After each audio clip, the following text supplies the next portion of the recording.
Bonsoir à tous, il est 20h, voici les titres de l'actualité de ce mardi 20 septembre. Renforcer la coopération entre États sur les questions migratoires afin d'éviter les drames. C'est le principal enjeu de la rencontre qui s'est tenue hier aux Nations Unies. Le président du Faso a pris part à cette rencontre initiée par le secrétaire général de l'ONU.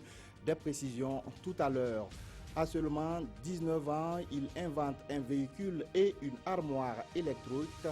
Passionné de l'électronique, Abdul Rafa Ouedraogo vient de décrocher son bac à série F3. Nous irons à la découverte de ces férus de l'invention et de l'innovation.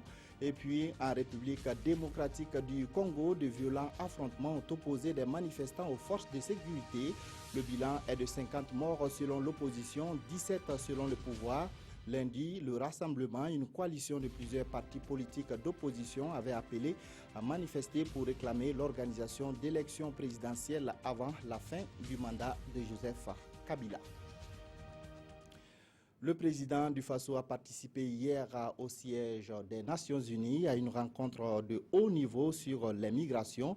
La rencontre a été initiée par Ban Ki-moon, secrétaire général de l'ONU, pour discuter de l'augmentation du nombre de migrants et de réfugiés dans le monde. Le point avec nos envoyés spéciaux Arthur Ouedraogo et Jean-Emmanuel Ouedraogo. Cette rencontre de haut niveau sur la question des déplacements massifs de population initiée par le secrétaire général des Nations Unies est une première. Il était temps car la situation des migrants a atteint une ampleur inouïe et les causes sont nombreuses. La pauvreté, la misère, le chômage et le sous-emploi, les inégalités, l'exclusion, les discriminations de tout genre, l'intolérance, les violences massives de la dignité et des droits humains sont autant de terreaux fertiles pour les départs massifs de population. À cela s'ajoutent, hélas, les catastrophes naturelles, la dégradation de l'environnement ainsi que le fossé sans cesse plus profond entre le monde développé et celui en développement. Toutes les personnalités à la tribune rappellent l'urgence à agir. Mais en filigrane se pose la question du financement de l'humanitaire. Beaucoup de promesses, peu de concret. Le sujet concerne pourtant tous les pays du monde et en la matière, le Burkina partage son expérience. Aujourd'hui, avec l'appui des partenaires comme le Haut Commissariat des Nations Unies pour les réfugiés, mon pays a pu accorder toute l'aide nécessaire aux 33 000 déplacés du Mali qu'il accueille sur son sol et à qui il a reconnu d'office le statut de réfugié conformément à ses engagements internationaux.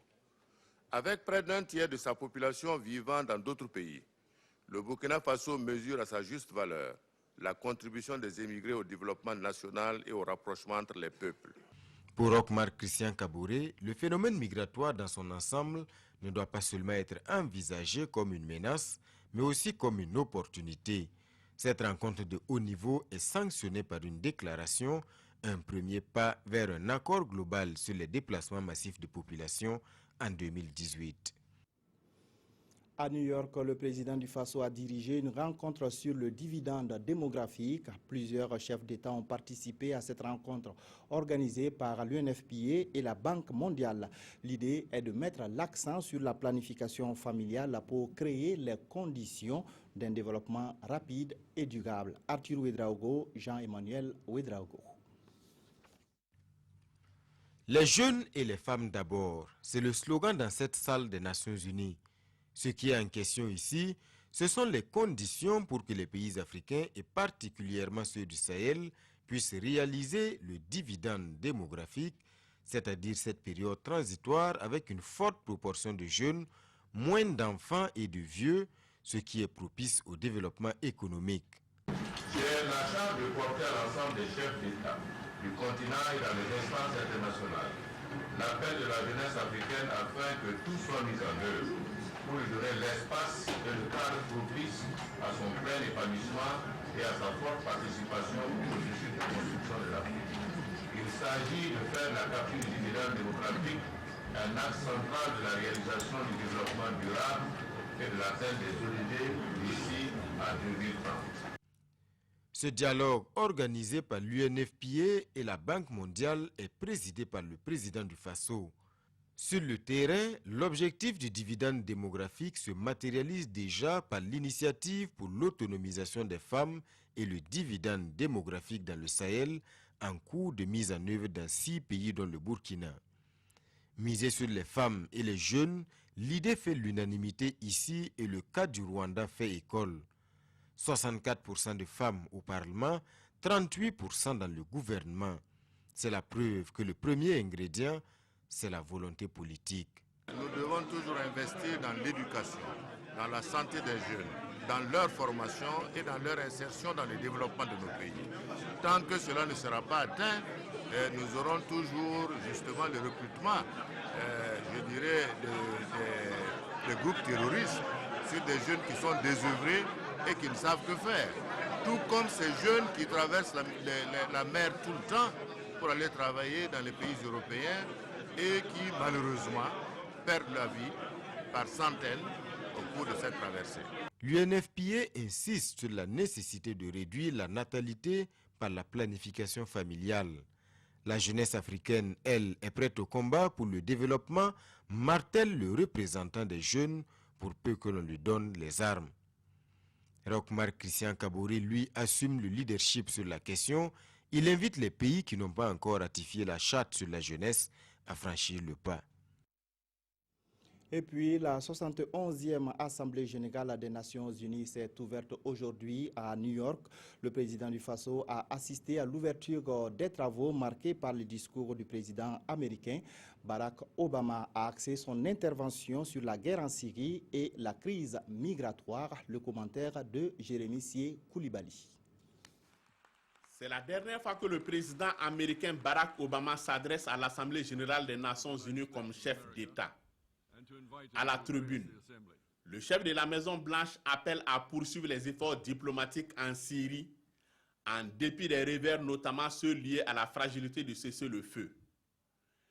La conviction d'Obama est faite qu'il n'y a pas de solution militaire à la guerre en Syrie et que l'option diplomatique reste la seule à même de mettre fin à la violence. Et il l'a partagé à l'Assemblée générale.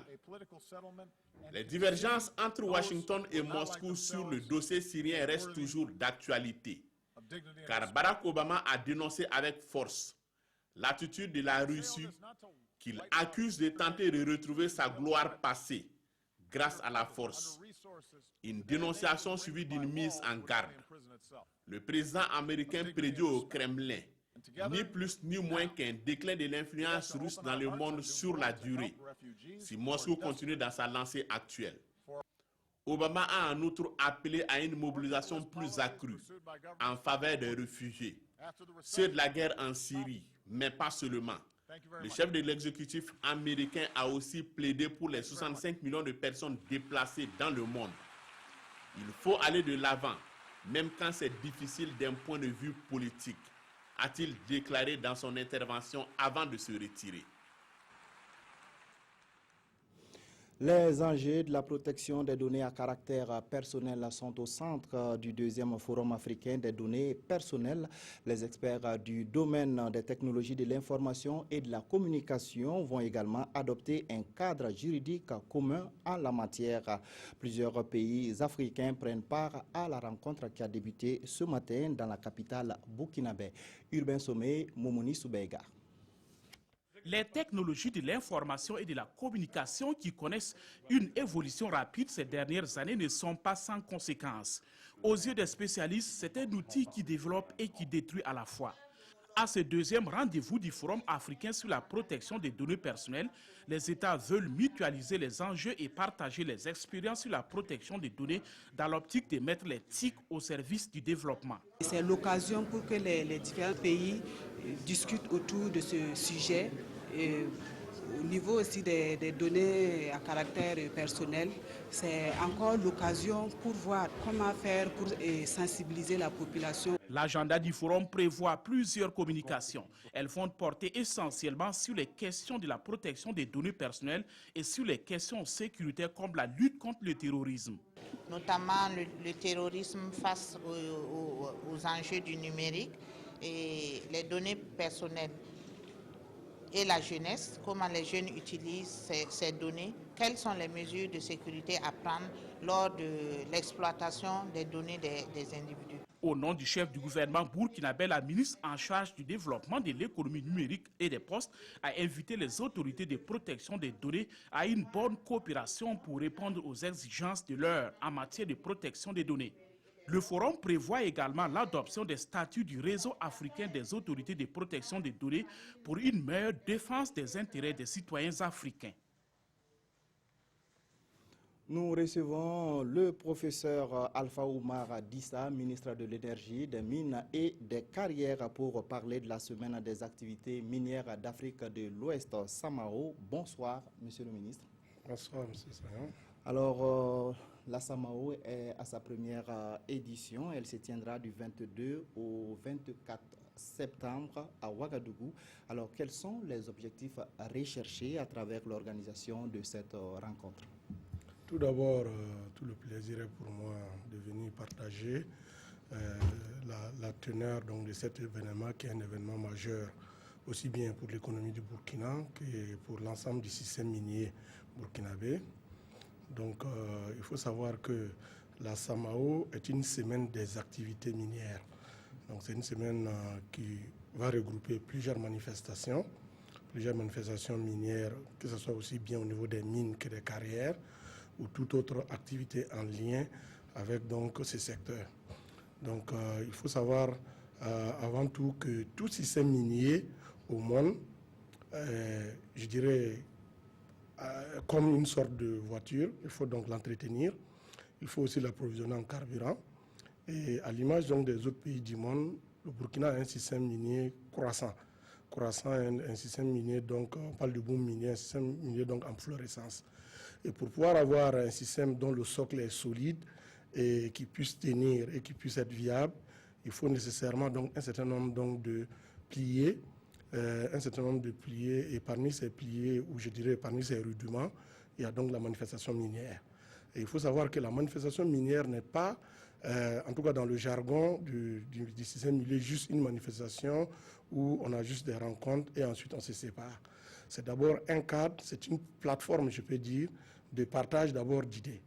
Et ainsi, nous allons avoir d'éminents ingénieurs, des anciens DG du BUMIGEP, d'éminents professeurs, dont certains venant d'Europe et d'Amérique, qui vont venir donc partager avec nous les expériences des autres pays, et sur plusieurs secteurs qui représentent donc ou je dirais sur plusieurs axes qui représentent les axes clés de notre système minier, notamment donc l'encadrement de l'orpaillage, notamment donc la révision de notre carte géologique, notamment donc la modernisation du cadastre minier, et ainsi de suite. Ce qui veut dire que la Samao, c'est un nouveau paradigme qui va aller en lien avec donc le nouveau code minier que nous allons essayer de mettre en œuvre, mais qui va également en lien avec cette modernisation de notre système minier. Et voilà pourquoi la Samao change totalement le référentiel donc, des manifestations minières et recadre sur l'essentiel donc de la pérennité de notre système minier en lien donc avec donc la viabilité du système, parce que vous savez également que les mines représentent donc une part très importante donc du budget de l'État. Il ne serait pas assez intéressant qu'au bout d'un certain nombre d'années, au moment où la part de la manne minière dans le budget de l'État augmente, qu'on assiste à un fléchissement donc des revenus minières. Donc il faut mettre tout un dispositif autour qui va permettre donc de pouvoir donc rendre le système solide. D'accord. La manifestation, c'est dans 2 jours. Alors, est-ce que côté organisation, vous êtes fin prêt? Oui, on peut dire que, parce qu'on s'est quand même pris assez à temps, et nous pensons qu'au jour d'aujourd'hui, en tout cas, que ce soit les différentes conférences qui vont être animées, que ce soit les expositions, nous pensons que tout est fin prêt. Et nous avons également des délégations étrangères, parce que c'est surtout ça qu'il faut savoir, c'est que la Samao, ce n'est pas seulement dans le référentiel du Burkina. C'est comme je vous l'ai dit, on a changé de référentiel parce que le Burkina aujourd'hui est en réalité le peloton en réalité du système minier d'Afrique de l'Ouest. Donc nous avons voulu que ce soit une manifestation qui puisse donc rassembler l'ensemble des acteurs donc, de la zone Afrique de l'Ouest. Et on a 7 pays normalement qui doivent, les délégations de 7 pays qui doivent arriver dans les 24 heures à venir. Et nous pensons en tout cas que c'est une première édition, mais cette première édition va poser les jalons d'une manifestation majeure pour le système minier africain. D'accord. Alors le thème retenu, c'est défis et perspectives pour un développement économique au Burkina. Alors, est-ce que déjà on peut avoir une idée de ce que le secteur minier apporte à l'économie burkinabé? Oui, le secteur minier apporte près de 200 milliards aujourd'hui au budget de l'État. Et sans tenir compte de tout ce qu'on a comme l'économie, on parle là de clusters autour donc, des entreprises minières. Vous avez donc la fourniture des biens et services. Vous avez bientôt le Fonds minier de développement local. Vous avez tout ce que les entreprises minières investissent en termes de responsabilité sociétale. Donc, en tout cas, nous pensons que, en tout cas, d'ici 2020, le secteur minier pourrait représenter globalement environ 800 milliards donc, à l'économie nationale. D'accord. Alors, vous avez parlé tout à l'heure de recadrage donc, des activités qui sont organisées autour du secteur minier. Il y a un décret de votre département qui a été pris pour interdire, si je vais dire, les manifestations ou les initiatives privées à l'image, j'allais dire, de Semika. Quelles sont les motivations donc, de cette décision? Je suis vraiment étonné que vous abordez le débat sous cet angle. Si vous lisez l'arrêté de la création des SAMAO, vous verrez que c'est ouvert à toutes les manifestations. Aucune manifestation n'est interdite. Au contraire, nous sommes en train de créer un cadre assez intéressant qui va augmenter la visibilité de notre pays en matière d'activité minière, mais qui va aussi renforcer donc, les privés. Et si vous vous rappelez bien, ce que nous avons fait n'a pas été fait uniquement pour le secteur minier, mais nous l'avons fait également pour l'énergie. Et vous savez, par exemple, que nous avons organisé la CERA, la Semaine des énergies renouvelables d'Afrique, et on a un acteur du privé, notamment donc le CERO, qui est venu organiser sa manifestation dans le cadre de la semaine. C'est une semaine. La SAMAO, c'est une semaine, à l'image donc de la semaine de l'Internet, la semaine de la francophonie, et à l'intérieur, chaque acteur est invité. C'est d'ailleurs ça que nous encourageons. Moi, je demande à tous ceux qui n'ont pas d'initiative d'abord dans le domaine des mines et qui sont intéressés aujourd'hui à organiser des salons, des conférences dans le domaine des mines, que la SAMAO est ouverte. C'est une semaine sous forme de chapeau qui chapeaute l'ensemble des manifestations, exactement comme ce qui se passe au niveau donc, de l'Internet. Donc l'information ou les allégations que vous voyez, donc, c'est peut-être certainement d'autres velléités. Sinon, en tout cas, l'arrêté est là, l'arrêté est accessible. Vous pouvez. Est-ce qu'aujourd'hui les privés peuvent organiser leurs manifestations en dehors de la SAMAO? C'est d'ailleurs ce que nous avons une semaine que nous organisons de l'État. Si un privé pense qu'elle peut l'organiser en dehors de la SAMAO, nous n'allons pas l'interdire, nous allons laisser le privé faire. Mais ce qui est en tout cas important pour nous, c'est que le pays a un programme dans le secteur minier, qui est le programme présidentiel. Le pays a une vision. Il ne serait pas intéressant qu'au-delà de cette vision, que nous ayons multiplié d'autres choses qui n'ont rien à voir avec le programme présidentiel. Nous pensons donc que c'est bon que nous ayons un chapeau global comme ça qui permet de canaliser la vision du pays en matière donc des mines et qu'à l'intérieur, chacun puisse organiser ce qu'il veut sans qu'il y ait des interactions, sans qu'il y ait de fusion d'une manifestation par rapport à l'autre.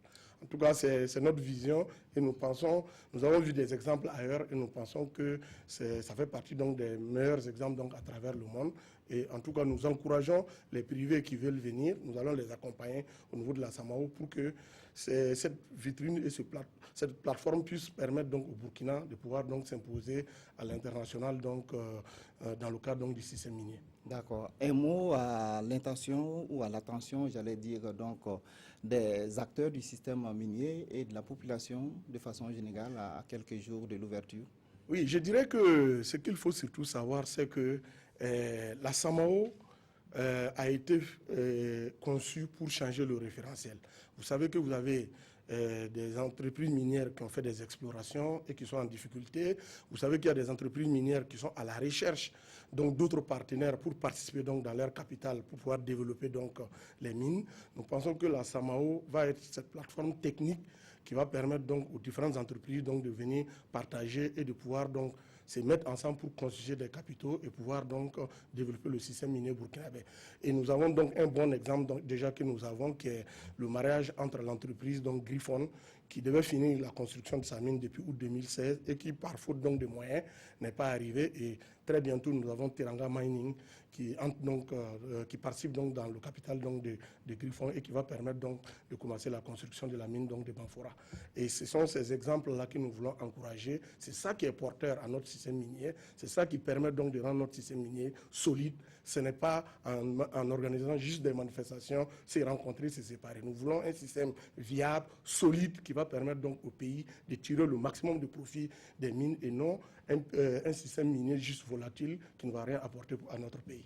D'accord. Merci beaucoup, Monsieur le ministre, d'être passé sur notre plateau pour toutes ces informations.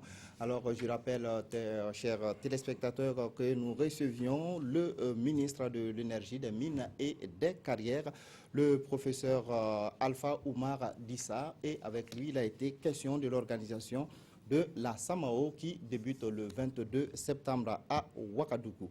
Alors, la suite du journal, il est jeune, mais il a déjà à son actif l'invention d'un véhicule électrique. Major au bac série F3, Abdul Rafa Ouedraogo a aussi mis au point une armoire électrique. Le jeune homme de 19 ans est un passionné de l'électronique. Allons à sa découverte avec Nongba Kouda et Zalissa Sanfo. Abdul Rafat Ouedraogo a 19 ans et il vient de décrocher avec brio son baccalauréat série F3. Meilleur de sa promotion, c'est peu le dire. À son titre de brillant bachelier, il faut adjoindre désormais inventeur. Alors, bienvenue à bord de sa décapotable électrique. Passionné de véhicules, Abdul Rafat ne fait pas que les observer. Il les conçoit. Et voici son chef-d'œuvre réalisé pendant ses vacances. Un véhicule atypique certes, mais qui peut vous permettre de faire le tour de votre quartier. Je dirais entre 25 et 30 km/h comme ça. Ça ne roule pas vite, mais ça peut faire 2 heures, la batterie là. Oui. Je dirais que ça se compose de 6 moteurs. Oui. Un moteur principal, un petit moteur pour le refroidissement du moteur principal, un autre moteur pour la direction parce qu'il n'y a pas de volant, un moteur pour décapoter, un autre moteur pour un système de ventilation et un autre moteur pour le changement de vitesse parce qu'il y a 2 vitesses. Mais la deuxième, c'est lorsque la voie est bitumée, voilà, c'est favorable. Rafat Ouedraogo n'est pas seulement spécialisé dans la confection des véhicules. Fatigué de manipuler son armoire avec la main, il a trouvé la solution électrique. Avec un clic sur un contact, la magie s'opère. L'armoire peut s'ouvrir et se refermer tout seul. Et Rafat peut même faire mieux. Dans ma chambre aussi, j'ai fait le rideau, ça s'ouvre et ça se referme électriquement aussi. Rafat Ouedraogo a postulé pour une bourse internationale, soit la Tunisie ou le Maroc. Et si les résultats sont concluants, il ira se perfectionner dans le génie électronique et revenir au pays fabriquer un bien meilleur véhicule que vous préféreriez peut-être à celui que vous utilisez aujourd'hui. Il a été mis sur pied en février 2015 pour réussir la couverture médiatique des élections au Burkina Faso. Maintenant que ces élections sont dans le rétroviseur, le projet Faso Média fait le bilan du chemin parcouru. Les travaux ont commencé aujourd'hui et devraient permettre de faire des propositions pour la suite du projet. Mokhtar Ouedraogo, Aruna Mare. C'est l'heure du bilan pour la première partie du projet Faso Média. Après 10 mois d'exécution, les parties prenantes reviennent ici sur les traces du projet afin de fixer de nouvelles orientations. C'est un projet mis en route par CFI et l'UNALPHA, l'Union nationale de l'audiovisuel libre du Faso. Nous avons formé un peu plus de 200 journalistes. Nous avons fait des coachings in situ en management et en management éditorial. Donc dans 8 radios, nous avons pu toucher pratiquement des centaines de milliers d'acteurs. Et pour nous, c'était vraiment la clé du succès de ce projet. Au dit des acteurs, le projet Faso Média a apporté sa pierre à l'ancrage de la démocratie burkinabé. Au nombre des acquis, la couverture des récentes élections générales. Je pense que les médias ont contribué beaucoup à cet éveil des consciences et surtout à ces élections apaisées-là. Il faut rappeler aussi que c'est une synergie de différents organes qui a permis cette initiative de Faso Média-là. Et donc nous ne pouvons que saluer ces 18 mois qui ont permis à ce que la presse nationale puisse être à la hauteur des enjeux au niveau de cette démocratie que nous aspirons à conduire. Co-financé par l'Union européenne et l'ambassade de France au Burkina, le projet Faso Média est évalué à environ 200 millions de francs CFA. Ce séminaire de 2 jours est donc une tribune pour mieux préparer la prochaine phase du projet qui s'achève en 2017. Le ministère de l'Éducation nationale et de l'alphabétisation dévoile aux journalistes et aux communicateurs sa stratégie de développement de l'éducation inclusive. Également au menu de la rencontre, une session de formation sur l'éducation inclusive et la mise en place d'un cadre de concertation des journalistes et communicateurs. Issa Kafando, Nathalie Savadogo. Plus de 79 000 enfants handicapés de 0 à 18 ans ont été dénombrés en 2013 au cours de l'opération de recensement général d'enfants handicapés. Parmi ce total, environ 30 000 ont l'âge d'aller à l'école. Le ministère de l'Éducation nationale, pour une bonne mise en œuvre de la stratégie nationale de développement de l'éducation inclusive et dans sa volonté de parvenir à une scolarisation pour tous, échange avec les journalistes et communicateurs sur le sujet. C'est une question donc de concertation. Il faudrait qu'avec les communicateurs, que vous puissiez ensemble nous dire, selon votre technicité, qu'est-ce qui peut être fait à votre niveau pour que justement la question de l'éducation inclusive soit portée à l'information soit portée à tout le monde pour que tout le monde comprenne que un enfant, qu'il soit handicapé ou pas, il a droit à l'éducation et il doit être à l'école. Pour le ministère, la bataille pour une éducation inclusive passe surtout par une amélioration du niveau d'information des populations. Sur le plan social, il faut maintenant que tout le monde soit informé que ces enfants, notamment les enfants en situation de handicap, sont des enfants comme tous les autres enfants et ils doivent être à l'école et ils doivent accepter les scolariser parce que nous, au niveau de l'éducation, nous sommes prêts à les recevoir. Le ministère en charge de l'éducation envisage à l'issue de cet atelier mettre en place un cadre de concertation des journalistes et communicateurs, toute chose qui va permettre de mieux informer les populations sur l'éducation inclusive. À l'étranger, de violents heurts ont éclaté à Kinshasa et dans certaines localités de la République démocratique du Congo. Hier, ils ont opposé les partisans de l'opposition aux forces de sécurité. Les manifestants demandent des élections présidentielles avant la fin du mandat de Joseph Kabila le 20 décembre. Suivez le commentaire de Mounira Kéré. Le siège de l'UDPS, l'Union pour la démocratie et le progrès social, le premier parti de l'opposition congolaise, a été incendié. Des tentatives d'éteindre les flammes avec les moyens de fortune n'ont rien pu y faire. Au moins 4 personnes ont trouvé la mort dans l'incendie. On déplore aussi plusieurs blessés graves. Dans l'enceinte du bâtiment, des bidons d'essence renversés témoignent du caractère criminel de l'acte. Selon l'agence France Presse, le siège de 2 autres partis d'opposition, alliés de l'UDPS, ont également été brûlés un peu plus tôt. Il s'agit du LMP, le mouvement Lumumbis progressiste, et le FONUS, les forces novatrices pour l'union et la solidarité. C'est à 4 h du matin que nous avons vu une jeep bourrée d'hommes armés qui sont descendus. Ils ont tenté de forcer l'entrée par le portail. Ils n'ont pas pu. Comme ils étaient armés, on ne pouvait pas les résister. Ils ont jeté une grenade à l'intérieur et nous sommes sortis par quelque part chez le voisin. Une série d'incendies qui intervient au lendemain d'une journée de violences meurtrières dans la ville de Kinshasa. Des violences liées à une forte opposition aux velléités du président Kabila de rester en poste au terme de son mandat constitutionnel en décembre prochain. Ces violences en République démocratique du Congo et la commémoration de l'an 1 du putsch manqué sont les principaux sujets traités dans les quotidiens. La revue de presse, c'est avec Evelyne Dabiré. Koudougou dans les rues pour le souvenir, écrit l'observateur Palga. Conférence publique à Bobo Dioulasso pour saluer la mémoire des victimes et leurs familles, selon Aujourd'hui au Faso. Les parutions de ce jour reviennent ainsi sur la commémoration de la résistance du 16 septembre dans les différentes régions du Burkina.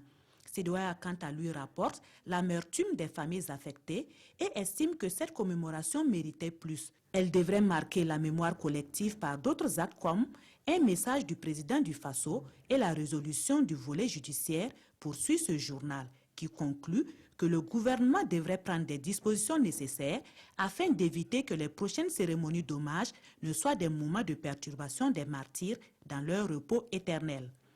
Autre sujet d'intérêt des quotidiens, la répression sanglante de la marche de l'opposition en RDC. 17 morts, dont 3 policiers selon le gouvernement, 35 morts selon l'opposition. C'est le bilan des affrontements entre policiers et manifestants, rapporte le pays, pour qui cette violente répression traduit la volonté de Kabila de briguer un 3e mandat. L'observateur Palga affirme que Kabila fait une danse macabre au bord du précipice, ou plutôt, Kabila joue avec le feu selon le pays, car, poursuit ce journal, à la question « Sera-t-il candidat à la prochaine présidentielle ?», Joseph Kabila reste muet comme une tombe. Un mutisme qui est son arme politique, renchérit aujourd'hui au Faso. Et à 3 mois de la fin de son mandat, analyse ce journal, Kabila Junior, entouré de ses yes-men et de ses bureaucrates zélés, tuera encore sans doute. Et en prenant exemple sur d'autres pays, dont le Burkina, aujourd'hui au Faso conclut à l'attention de Kabila, jamais dans l'histoire d'aucun pays, un dictateur n'a eu le dessus sur son peuple, jamais. Voilà qui met fin à cette édition. Merci de l'avoir suivi. Tout à l'heure, vous pourrez suivre en direct à partir de 21h un débat sur la SAMAO, la semaine des activités minières d'Afrique de l'Ouest. Un débat qui sera animé par Issa Lankwande. Bonne suite des programmes.